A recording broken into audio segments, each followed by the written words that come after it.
One welcome back to my channel. कैसे हो आप सभी लोग? आई एम श्योर कि आप सभी लोग ठीक होंगे।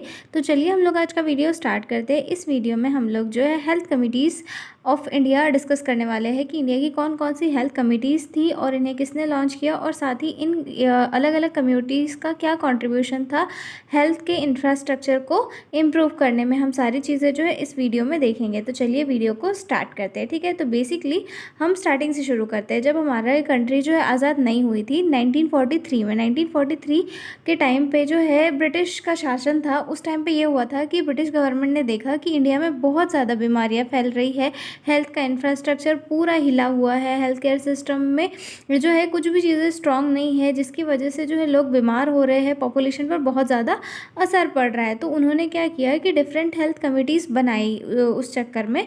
और ये जो कमिटीज़ थी इनमें इन्होंने किसके लिए काम किया? पॉपुलेशन को कंट्रोल करने के लिए, मैटरनल और चाइल्ड हेल्थ और फैमिली प्लानिंग को वो प्राइमरी हेल्थ केयर के साथ इंटीग्रेट करने के लिए, और साथ ही कुछ इंपॉर्टेंट सजेशन भी दिए ताकि उन्हें इम्प्लीमेंट किया जाए। और जो हेल्थ से रिलेटेड जो भी परेशानियां चल रही है, मतलब बीमारी चल रही है उसके बाद उनको जो है कंट्रोल किया जा सके। ठीक है, और ओवरऑल जो हेल्थ सिस्टम है उसे ऑर्गेनाइज किया जा सके, इसीलिए जो है ब्रिटिश गवर्नमेंट ने एक कमेटी बनाई। जो पहली कमेटी थी जो 1946 में आई थी, हालांकि इसको स्टार्ट जो है 1943 से कर दिया था, लेकिन इसका जो मतलब कन्फर्मेशन वाला स्टार्टिंग था ये 1946 में हुआ था, जिसे हम भोर कमेटी कहते हैं। ठीक है, हम एक एक कमेटी को जो है अब डिटेल में पढ़ेंगे। पहले तो हम देख लेते हैं कि कौन सी जो है कितनी टोटल कमिटीज़ है। उसके पहले इंट्रोडक्शन देख लेते हैं। Health committees in India were established to improve healthcare services and strengthen family planning programmes. Health care जो हेल्थ कमिटीज़ थी जो वो इंडिया में इस्टेब्लिश हुई ताकि जो है हेल्थ केयर सर्विसेज को वो थोड़ा इम्प्रूव किया जा सके, और साथ में जो चीज़ें हैं उन्हें फैमिली प्लानिंग प्रोग्राम के साथ जोड़ा जा सके। ठीक है, they provide important recommendations for population control, maternal and child health and integration of family planning with primary health care.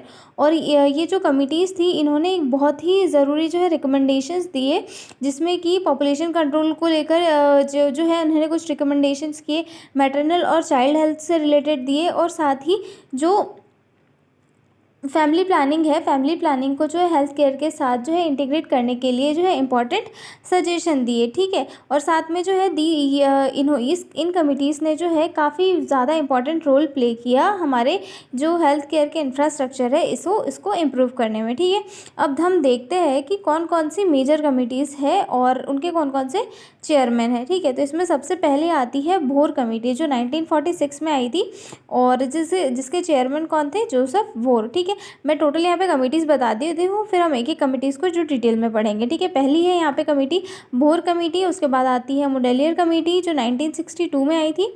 फिर आई थी चड्डा कमेटी जो 1963 में आई थी, और उसके बाद आई थी मुखर्जी कमेटी जो 1965 में आई थी, और फिर आई थी जंगलवाला कमेटी जो 1967 में आई थी, और उसके बाद आई थी करतार सिंह कमेटी जो 1973 में आई थी, और उसके बाद आई थी श्रीवास्तव कमेटी जो 1975 में आई थी, और बजाज कमेटी थी जो 1986 में आई थी। ठीक है, ये जो है मेजर कमिटीज़ है हमारे इंडिया हेल्थ कमिटीज़ की। जो मेजर कमिटीज़ है वो इतनी ही, आपको इन सभी को याद रखना है। और साथ में जो है इनका जो ईयर है, ये कॉम्पिटिटिव एग्जाम में पूछा जाता है, तो आपको जो इनका ईयर वाइज भी कमिटीज़ को याद रखना है। ठीक है, अब हम आगे देखेंगे एक एक कमिटीज़ को डिटेल में। ये स्टार्ट करते हैं भोर कमेटी से। ठीक है, तो भोर कमेटी जो है 1943 में बनी थी, लेकिन इसका जो फाइनल प्लान है, फाइनल रिपोर्ट जो है इसकी 1946 में आई थी। ठीक है, ये जो है पहली हेल्थ कमेटी थी, और साथ में इसे जो है कॉम्प्रिहेंसिव हेल्थ प्लानिंग कमेटी भी कहा जाता है। ठीक है, कॉम्प्रिहेंसिव हेल्थ प्लानिंग कमेटी को आपको याद रखना है, क्योंकि ये जो है कॉम्पिटिटिव एग्जाम में पूछा जाता है, आपको ये याद रखना है। और साथ ही 1946 में आई थी, ये भी याद रखना है। ठीक है, इसके चेयरमैन कौन थे? जोसेफ भोर थे। अब इसमें कौन कौन सी चीज़ें इंक्लूड थी? ठीक है, तो सबसे पहले जो है अपॉइंटेड इन 1943 एंड रिपोर्ट इन 1946। ये अपॉइंटेड कब हुई थी?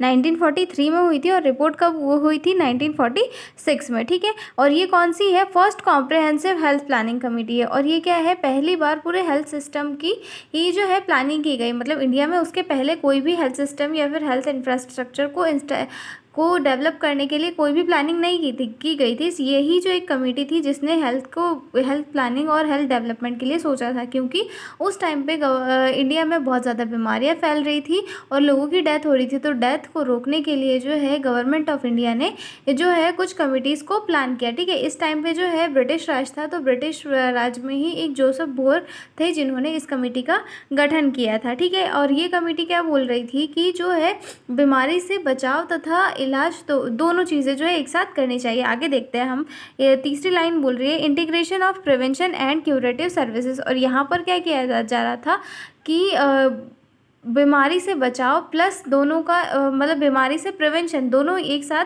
किया जाना चाहिए। ठीक है, और इसमें जो है 3 टायर सिस्टम प्राइमरी, सेकेंडरी और टर्सरी, इसी कमेटी के द्वारा जो है 3 टायर सिस्टम जो है लॉन्च किया गया है, जिसमें प्राइमरी, सेकेंडरी और टर्सरी केयर के बारे में एक्सप्लेन किया गया, जैसे कि पीएचसी, डिस्ट्रिक्ट और जो बिग हॉस्पिटल होता है या फिर जो बड़ा हॉस्पिटल होता है, ये वाला कॉन्सेप्ट जो है भोर कमेटी ने ही लॉन्च किया था। ठीक है, और भोर कमेटी ने साथ में ये भी कहा था कि पीएचसी 4,000 पीपल यानी कि 40,000 पीपल के ऊपर जो है एक पीएचसी होना चाहिए। ठीक है, और इसी कमेटी का एक प्रस्ताव था कि free health services for all, यानी कि हर किसी को जो है फ्री हेल्थ सर्विसेज मिले और सभी की अच्छे से केयर हो सके। ठीक है, फोकस ऑन रूरल हेल्थ, और इन्होंने जो है गांव की हेल्थ पर ज़्यादा ध्यान दिया था। ठीक है, इम्प्रूवमेंट इन मेडिकल एजुकेशन, और साथ में जो है डॉक्टर नर्सेज की ट्रेनिंग को भी जो है इम्प्रूव किया गया। ठीक है, जो भोर कमेटी थी वहीं से जो है कम्युनिटी हेल्थ नर्सिंग का जो कॉन्सेप्ट है वो भी स्टार्ट हुआ था, क्योंकि यहीं से जो है हम बोल सकते हैं इंडिया के हेल्थ इंफ्रास्ट्रक्चर को थोड़ा सा इम्प्रूवमेंट मिला था, साथ ही साथ इंफ्रास्ट्रक्चर थोड़ा डेवलप होने लगा। और इसके बाद में जो है बहुत सारी कमेटी आई, जैसे कि सेकंड नंबर पर आई मोडेलियर कमेटी, या फिर ये जो है 1962 में आई, जिसे जो है लक्ष्मीनाथ स्वामी मुदलियर ने प्रस्तावित किया गया था, मतलब उन्होंने इस कमेटी को दिया था। ठीक है, अब ये जो है कमेटी जो है किसके लिए बनी थी? भोर कमेटी के काम को चेक करने के लिए बनी थी। रिव्यू ऑफ भोर कमेटी के काम को चेक करने के लिए बनी थी, और इसमें जो है भोर कमेटी के वर्क को इसके अंदर चेक किया गया। ठीक है, जिसमें जो है पीएचसी को स्ट्रॉन्ग बनाने का काम भी इसके अंदर किया गया।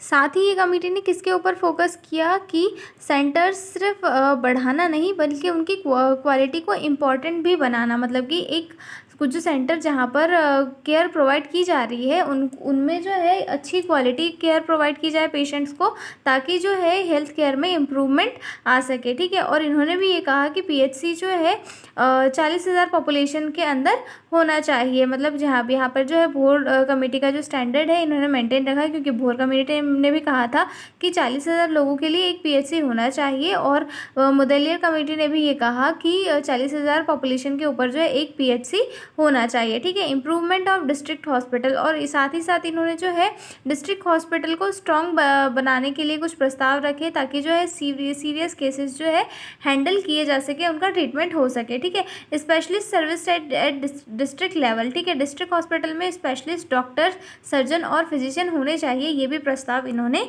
रखा। ठीक है, अगली कमेटी आती है हमारी चड्ढा कमेटी। अगली कमेटी आती है हमारी चड्ढा कमेटी। चड्ढा कमेटी जो है 1963 में बनी थी, और इन्होंने जो है बहुत ही इम्पॉर्टेंट एक कॉन्सेप्ट दिया था, वो था मल्टीपर्पज़ हेल्थ वर्कर का, कि एक वर्कर जो है कई काम कर सकता है। ठीक है, साथ ही इन्होंने ये भी बताया था कि BHW फॉर 10,000 पीपल, यानी कि बेसिक हेल्थ वर्कर्स जो है हर 10,000 पॉपुलेशन के लिए होना चाहिए। और ये जो है मलेरिया प्रोग्राम को या फिर मलेरिया कंट्रोल प्रोग्राम को जो है मैनेज करने के लिए ये कमेटी मेजरली बनी थी, आपको ये याद रखना है। ठीक है, रिलेटेड टू मलेरिया प्रोग्राम थी Chadha committee. Introduction of MPW multipurpose workers का इंट्रोडक्शन किया था, 1 BHW फॉर 10,000 पॉपुलेशन, और उन्होंने ये कहा था कि बेसिक हेल्थ वर्कर्स जो है हर 10,000 पॉपुलेशन के लिए होना चाहिए। साथ में जो integration of malaria with general health services. ठीक है, मलेरिया के वर्क को जो है जनरल हेल्थ सर्विसेज से जोड़ना, और साथ ही साथ अलग सिस्टम बनाने की कोई भी ज़रूरत नहीं है, ये इन्होंने जो है अपनी इसमें कहा था। ठीक है, तो इनका की पॉइंट क्या है कि इन्होंने जो है मल्टीपर्पज़ हेल्थ वर्कर्स का जो प्रोफेशन था वो उस टाइम पे स्टार्ट किया था, किसने? चड्ढा कमेटी ने। ठीक है, अगला आते हैं हम लोग मुखर्जी कमेटी है। मुखर्जी कमेटी जो है कब आई थी? 1964 1965 में आई थी, 1965 में, और इसके चेयरमैन कौन थे? डॉक्टर ए के मुखर्जी। ठीक है, अब ये कमेटी ने क्या क्या चीज़ें लॉन्च की? ठीक है, तो इसमें इसने सबसे पहले क्या किया? Review of Chadha committee. जो चड्ढा कमेटी का जो मॉडल है, मतलब जिस चीज़ के लिए चड्ढा कमेटी वर्क कर रही है वो कैसा काम कर रही है, ये यहाँ पर जो है इसका रिव्यू किया गया। साथ में जो है फैमिली प्लानिंग प्रोग्राम्स को जो है सेपरेट करने के लिए इन्होंने जोर दिया। मतलब फैमिली प्लानिंग जो है बहुत ही इंपॉर्टेंट है, तो इसे अलग से फोकस देना चाहिए, ये कमेटी ने ये कहा। ठीक है, malaria programme not fully integrated, और मलेरिया को जो है पूरी तरह मर्ज करना प्रैक्टिकल नहीं है, ये भी इन्होंने कहा था। ठीक है, उसके बाद जो है स्ट्रेंथनिंग इन सुपरविज़न, मतलब कि सुपरवाइज करने की जो प्रोसेस होती है, मतलब जो वर्कर्स काम कर रहे हैं उनकी प्रॉपर मॉनिटरिंग ज़रूरी है, ये भी इन्होंने कहा था। ठीक है, मुखर्जी कमेटी के मेंबर्स ने। ठीक है, तो मुखर्जी कमेटी का मेन पॉइंट क्या था? Separation of family planning. मतलब इन्होंने क्या कहा था कि फैमिली प्लानिंग जो है बहुत ही इंपॉर्टेंट है हमारे हेल्थ के इंफ्रास्ट्रक्चर को इम्प्रूव करने में। तो फैमिली प्लानिंग का जो कॉन्सेप्ट है वो अलग ही होना चाहिए और उस पर बहुत ही अच्छे से फोकस करना चाहिए। साथ ही जो मलेरिया वाला प्रोग्राम है इसको जो है फुली इंटीग्रेटेड नहीं होना चाहिए, ये चीज़ें प्रैक्टिकल नहीं है, इन्होंने इसके ऊपर फोकस किया था। ठीक है, अब अगला आता है हमारा जंगल वाला कमेटी। आती है जंगल वाला कमेटी, जो 1967 में आई थी और जिसके चेयरमैन कौन थे? एन जंगलवाला। ठीक है, अब ये कमेटी के अकॉर्डिंग जो है अलग अलग हेल्थ प्रोग्राम्स को एक सिस्टम में लाना, मतलब इंटीग्रेशन ऑफ हेल्थ सर्विसेज, जो भी हेल्थ सर्विसेज चल रही है उनको एक प्रोग्राम के अंतर्गत लाया जाए। साथ में इसका दूसरा पॉइंट कहता है कि यूनिफाइड क्रेडिट सिस्टम, यानी कि सभी हेल्थ वर्कर को जो है एक एडमिनिस्ट्रेटिव स्ट्रक्चर में रखा जाए। ठीक है, equal pay for equal work, यानी कि अगर वर्कर्स जो है सेम काम कर रहे हैं तो सभी को जो है इक्वल पे किया जाए, ऐसा किसी को भी अलग पे ना किया जाए। ठीक है, और इन्होंने एक बहुत ही इम्पॉर्टेंट प्रस्ताव दिया जिसमें कि गवर्नमेंट डॉक्टर्स जो है वो प्राइवेट प्रैक्टिस ना करें, ओनली जो है पब्लिक सर्विस के ऊपर ही जो गवर्नमेंट डॉक्टर्स है उनको फोकस करना है, ये भी इन्होंने इसमें कहा। ठीक है, कमेटी आती है हमारी करतार सिंह कमेटी, जो 1973 में आई थी, जो जिसमें जो है इन्होंने कौन कौन से मेजर पॉइंट रखे थे। सबसे पहले तो इनके चेयरमैन देखते हैं जो वो ब्रिक करतार सिंह थे। ठीक है, और इनके अकॉर्डिंग जो चीज़ें थी वो ये थी कि जो मल्टीपर्पज़ वर्कर वाला सिस्टम है उसको प्रैक्टिकल और इफेक्टिव बनाया जाए। स्ट्रेंथनिंग MPHW सिस्टम, जो मल्टीपर्पज़ वर्कर्स काम कर रहे हैं उनको और ज़्यादा प्रैक्टिकल और इफेक्टिव बनाया जाए ताकि जो वर्क जो है वो और ईजिली बन जाए। ठीक है, 1 MPMHW for 300 to 3.5 पॉपुलेशन, यानी कि वर्कलोड कम करने के लिए जो है एफिशिएंसी बढ़ाने के लिए यहाँ पर काम किया गया। ठीक है, division into male and female workers. ठीक है, मेल वर्कर्स को किसके अंदर रखा गया? मतलब मेल और फीमेल को जो है दोनों को अलग अलग काम दिए गए, जैसे कि मेल को जो है सैनिटेशन और डिसीज़ कंट्रोल में रखा गया और फीमेल को किस में? ANM और मैटरनल और चाइल्ड केयर में रखा गया, ताकि जो है अच्छे से सभी को केयर मिल सके। ठीक है, और जो करतार सिंह कमेटी थी इन्होंने ये कहा था कि PHC जो है 50,000 पॉपुलेशन के अंदर होनी चाहिए, क्योंकि उस टाइम तक जो पॉपुलेशन थी वो बहुत ज़्यादा बढ़ गई थी, ताकि जो है PHC का जो कवरेज है वो एडजस्ट किया जा सके। ठीक है, उसके बाद supervisory staff, nurse, health assistant, यानी कि वर्कर्स को गाइड करने के लिए जो है सुपरवाइजर होने चाहिए, ताकि ये जो जूनियर स्टाफ है उन्हें अच्छी सी एजुकेशन मिले और वो जो है सुपरविज़न में अच्छे से वर्क करे और उनका वर्क जो है मॉनिटर होना चाहिए। ये भी जो है किसने कहा? करतार सिंह कमेटी ने कहा। अब आते हैं अगले इसमें हम श्रीवास्तव कमेटी पे। श्रीवास्तव कमेटी जो 1975 में आई थी। ठीक है, और इसके चेयरमैन कौन थे? JS श्रीवास्तव। इस कमेटी के अकॉर्डिंग इस कमेटी ने क्या किया था? जो कम्युनिटी हेल्थ वर्कर्स थे, जो CHW कम्युनिटी हेल्थ वर्कर्स थे, उनका इंट्रोडक्शन दिया था, ताकि जो है विलेज लेवल पर प्रॉपर तरीके से सभी को हेल्थ सर्विसेज मिल सके। ठीक है, साथ में कम्युनिटी की पार्टिसिपेशन, यानी कि जो कम्युनिटी के लोग हैं वो खुद ही प्रोग्राम में शामिल हो और प्रोग्राम को अच्छे से जो है सक्सेसफुली कंप्लीट किया जा सके। इसलिए इनका कॉन्सेप्ट ये था कि कम्युनिटी के जो पब्लिक है वो कम्युनिटी प्रोग्राम्स में या हेल्थ प्रोग्राम्स में शामिल हो, ताकि प्रोग्राम जो अच्छे से सक्सेसफुल हो सके। Development of referral system. ठीक है, और सही पेशेंट को सही लेवल पर भेजने के लिए भी यहाँ पर जो है प्रस्ताव रखे गए कि अगर कोई पेशेंट है और उसे सीवियर इलनेस है तो उसे जो है उसकी नीड के अकॉर्डिंग उसे जो है उसका ट्रीटमेंट मिलना चाहिए, चाहे फिर वो रेफ़र करके क्यों ना हो। ठीक है, रूरल हेल्थ स्कीम, ये मतलब गांव के लिए जो है स्पेसिफिक हेल्थ योजना यहाँ पर बनाई गई, स्कीम बनाई गई, जिसके अंदर गांव के लोगों का स्पेशली ट्रीटमेंट किया जाता था। ओके, अब अगली कमेटी आती है हमारी लास्ट कमेटी आती है बजाज कमेटी, जो 1986 में आई थी।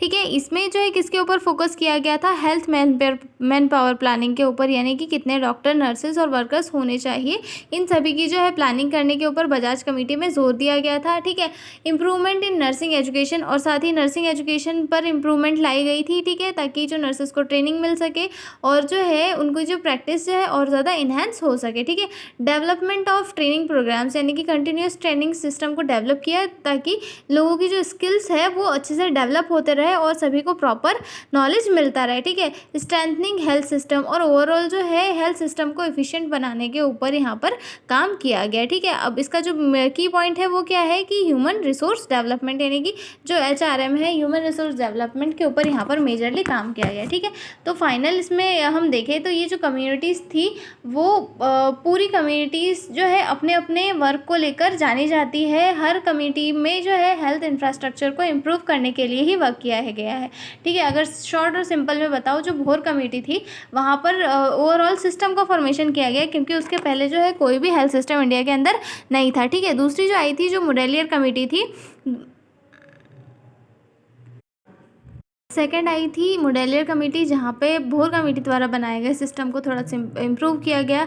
और चड्ढा और करतार सिंह कमेटी में क्या किया, वर्कर्स को मैनेज किया गया। ठीक है, और उसके बाद आई थी मुखर्जी कमेटी और जंगलवाला, जिसमें जो है प्रोग्राम्स को ऑर्गेनाइज़ किया गया। और जो है श्रीवास्तव कमेटी में कम्युनिटी को जोड़ा कि कम्युनिटी के लोग जो है आगे आए और सर्विसेज में अपना योगदान दें। ठीक है, और उसके बाद जो बजाज कमेटी आई थी, मतलब जो सबसे लास्ट कमेटी 1986 में आई थी, उसने जो है स्टाफ के डेवलपमेंट के ऊपर वर्क किया कि जो पूरा जो स्टाफ है वो अच्छे से स्किल्ड हो, ताकि वो बेहतर तरीके से जो पेशेंट्स हैं उन्हें केयर प्रोवाइड करा सके। ठीक है, तो ये सारी थी हमारी कमिटीज़, हमने सारी यहाँ पर डिस्कस कर ली।